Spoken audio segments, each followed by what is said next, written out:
इसके बाद हम रागिनी का सिलसिला 5 से 8 रागिनी राजकीय कन्या वरिष्ठ माध्यमिक विद्यालय इंद्री की टीम पहले नंबर पे होगी, कवियों की टीम तीसरे नंबर पे होगी। रागिनी 5 से 8 इसके बाद तो ये हमारी भागसों की टीम सोलो डांस 5 से 8।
शिक्षा अधिकारी महोदय का विशेष आपको निर्देश कि अपनी अपनी टीमें तैयार रखें ताकि वहां भी प्रस्तुति दी जा सके। तो अभी बॉयज स्कूल इंद्री पीएम श्री राजकीय वरिष्ठ माध्यमिक विद्यालय इंद्री की टीम, जोरदार तालियां, जोरदार तालियां।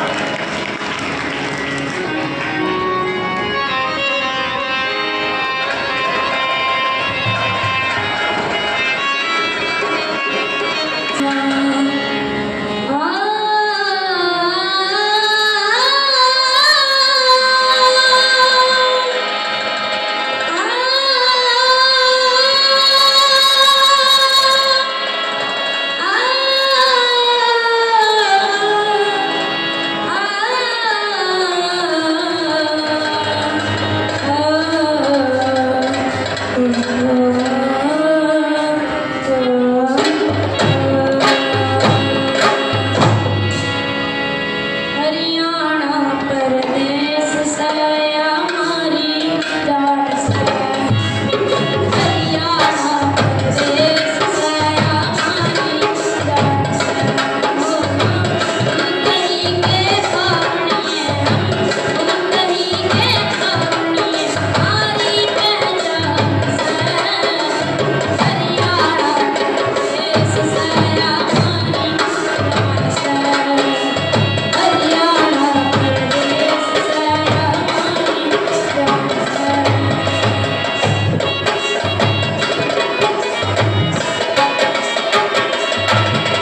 का घर हूँ, मुझे मत काटो। बहुत गर्मी हो रही है, छाया भी नहीं है। मैं भी सूख रहा हूँ, सभी नल खुला छोड़ देते हैं। हाय गर्मी, बिजली नहीं, पानी नहीं। क्या हुआ? पहले तो सब ठीक था। पेड़ कट रहे हैं, नदियाँ सूख रही हैं, प्रकृति हम लोगों से बहुत नाराज हो चुकी है। रुको, हमसे गलती हो गई।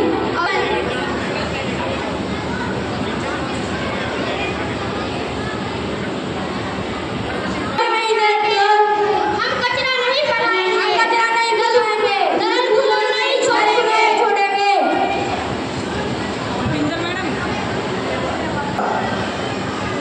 धन्यवाद। अब से मैं फिर कहूँगा। इतनी शक्ति हमें देना दाता, धरती माँ की सेवा कर पाए, मानव बन के धरती बचाए, निर्मल जग जीवन पाए। इतनी शक्ति हमें देना दाता, धरती माँ की सेवा कर पाए, मानव बन के धरती बचाए, निर्मल जग जीवन पाए। पेड़ लगाए हर गली में, मनोमन जग सजाए। पेड़ लगाए हर गली में, मनोमन जग सजाए। हरियाली से जीवन है, सावन पेड़ों से मिलती है, मानव बन के धरती बचाए, निर्मल जग जीवन पाए। धरती बचाओ, धरती बचाओ, पानी बचाओ, पानी बचाओ, पेड़ बचाओ, पेड़ बचाओ। दोस्तों, याद रखिएगा, आज का एक पेड़ कल का जीवन है। धन्यवाद। बस पढ़ाई नहीं हो पाई।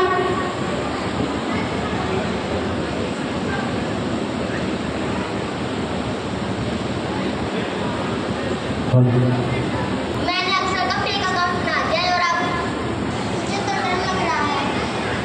अरे चलो, हमें टीचर के पास जाना चाहिए। जल्दी।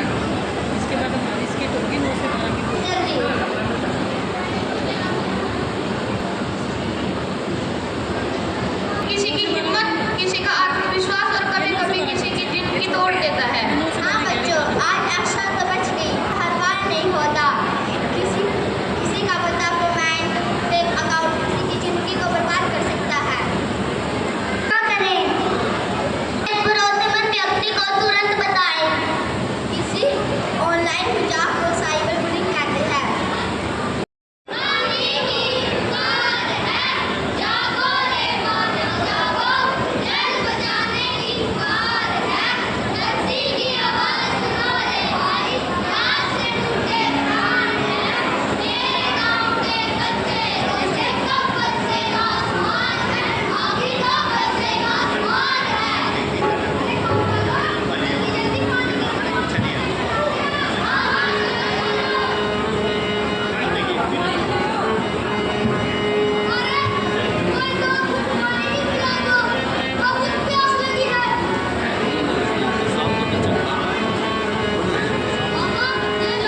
संजीव जी के नेतृत्व में उन्होंने G सिंदरी बॉयज से पढ़ाई की, फिर कॉलेज से, और अभी यूनिवर्सिटी में है।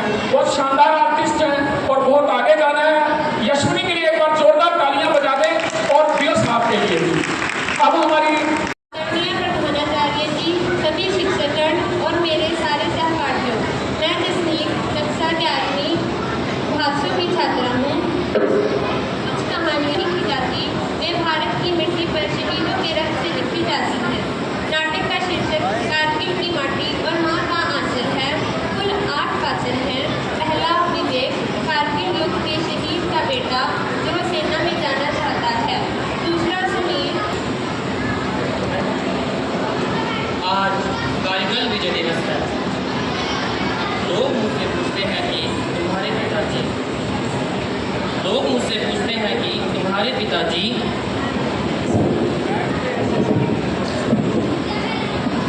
फिर भी तुम सेना में जाना चाहते हो, तो मैं उन लोगों को कहना चाहता हूँ कि भारत देश एक जमीन का टुकड़ा नहीं, यह कि कोई दुश्मन हमारी तरफ आंख उठाने की हिम्मत भी ना कर सके। कारगिल की वो बर्फीली रातें आज भी गवाही देती हैं कि हिंदुस्तानी सेना मौत को भी हंसकर गले लगा लेती है।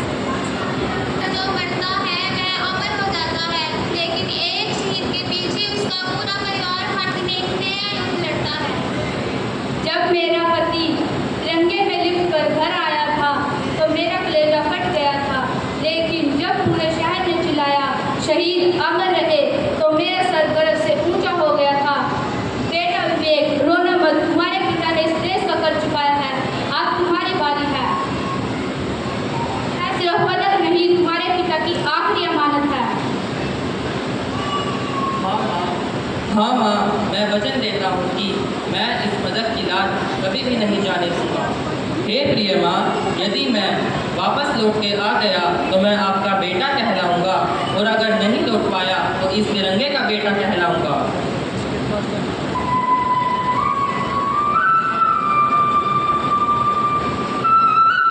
हंसते हंसते काम किया शहीदों का ये पावन अर्पण हम व्यर्थ ना जाने देंगे। हम इस पावन भारत माँ का आंचल त्याग ना करने देंगे। लहरा कर आएंगे या तिरंगे में लिपट कर आएंगे, पर आऊंगा जरूर। यह दिल मांगे मोर, यह सिर्फ एक नारा नहीं, यह भारत माँ के चरणों में हमारे प्राणों की आहुति की गूंज थी। राजस्थान राफिज, जब हम कोलिदीन की पहाड़ियों पर रेंग रहे थे तो पीठ पर गोलियां नहीं, सामने से मौत आ रही थी, लेकिन हमारे कदम पीछे नहीं हटे, क्योंकि हमारे पीछे 140 करोड़ लोगों की दुआएं थी। यदि मेरी मातृभूमि की रक्षा करने से पहले मुझे मौत भी आ जाए तो मैं कसम खाकर कह दूं मैं मौत को भी मार लूं। हमें पल मार पता क्या, क्योंकि तिरंगे की शान से बड़ा कुछ नहीं होता। चढ़ते तो हंसकर शूली पर वो नाम अमर कर जाते हैं, जो वतन के काम न आए वो जीवन व्यर्थ गवाते हैं। कारगिल की हर एक चोटी पर अब शौर्य हमारा जिंदा है। दुश्मन की ये इच्छा की पर मेरा भारत भारी पड़ता है, मेरा भारत भारी पड़ता है। नाटक खोलता है देश सभी के खोलता है, सुनो की नाटक खोलता है देश सभी के खोलता है। हम गोल्डन स्कूल गढ़ी गुजरात की छात्राएं हैं। हम एक नाटक प्रस्तुत करना चाहते हैं। हम क्यों ना जाए सरकारी स्कूल। मैं निशु 8वीं कक्षा की छात्रा हूँ। पहले मैं प्राइवेट स्कूल में पढ़ती थी। जब हमारी स्कूल बस हमारे गांव के सरकारी स्कूल के पास से गुजरती, तब मैं वहाँ बच्चों को देखती कि वह कभी क्रिकेट, कभी कबड्डी, कभी खो-खो खेलते हैं। वहाँ पर बच्चे सुबह 5 बजे उठकर प्रैक्टिस करने के लिए जाते हैं। उन्होंने मुझे बताया कि वे जुलाई में ब्लॉक लेवल खेल प्रतियोगिता की तैयारी करने के लिए आते हैं। फिर मैंने अपने माता पिता से रिक्वेस्ट की कि